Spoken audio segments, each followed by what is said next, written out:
오늘부터 사흘간의 일정으로 13일까지 중국 상하이에서 CES 아시아 2019가 문을 열게 됩니다. 이 아시아 최대 규모의 전자장비의 대전 CES 아시아에서 우리가 관전 포인트로 삼아야 될 점은 어떤 것들이 있는지, 투자 전략으로서는 어떤 시사점을 얻을 수 있는지 알아보겠습니다.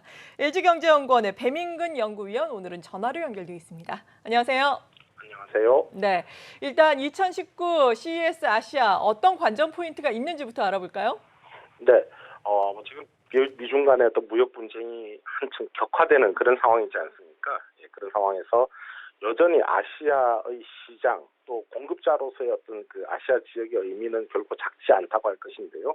올해로 5년째이고 대체로 뭐 중국이 무언가를 보여주는 그런 장이 되겠습니다. 이번에도 중국의 국가 경제 측면에서 그렇고 기업들에 대해서 어떤 보여줄 수 있는 어떤 맥시멈을 보여줌으로써 ICT 분야에서 어느 만큼 중국이 독자적으로 좀 굴기할 수 있는가를 한편으로 좀 가늠하게 해주는 그런 장도 된다라고 이렇게 보여집니다. 중국이 전 세계적으로 좀 선도하고 있는 뭐 빅데이터 분야라든지 뭐 5G라든지 그런 부분을 중심으로 해서 좀 힘을 많이 주게 될 것 같고, 상대적으로 한국이라든지 일본 같은 대만 같은 다른 동아시아 국가들의 어떤 비중은 상대적으로 좀 작지 않을까라는 그런 생각을 해봅니다. 중국이 미중 분쟁이 격화되는 과정에서 중국이 어느 정도로 어떤 자신의 실력을 산업적인 실력과 기술을 보여주느냐가 가장 큰 관전 포인트라고 생각합니다. 네, 그리고 여러 가지 키워드를 꼽는다면은 가장 화두가 되는 키워드는 단연 5G가 될 텐데, 5G가 기술 전쟁뿐만 아니라 국가 간의 경쟁으로 지금 비화가 되고 있는 상황입니다. 국가별 현황과 이번 행사를 통해서 어떤 점들을 또 우리가 관전 포인트로 집중을 하면 좋을지 점검을 해주신다면요.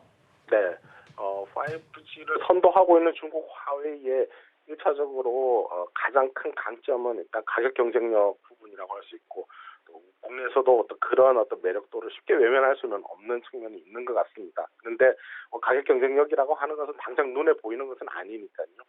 이런 5G 기술을 이용해서 구현할 수 있는 다양한 응용 기술 애플리케이션들을 보여주는 것이 이번 행사에서 상당히 중요하지 않을까라는 생각입니다.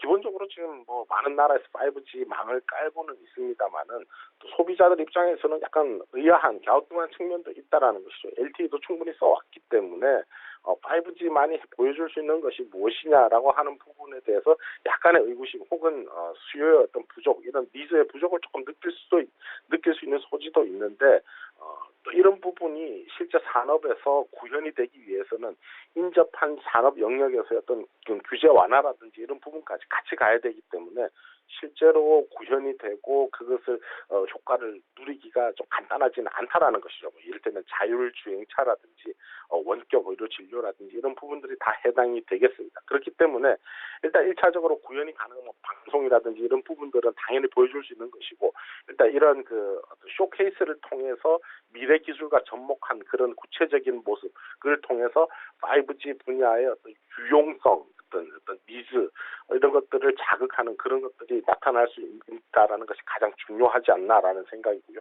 화웨이가 주도를 해서 새로운 장비들을 선보이고 계속해서 어떤 세계적으로 선도할 수 있는 그런 위치를 유지할 것이다라고 하는 그런 메시지를 강하게 이렇게 발산할 것 같습니다.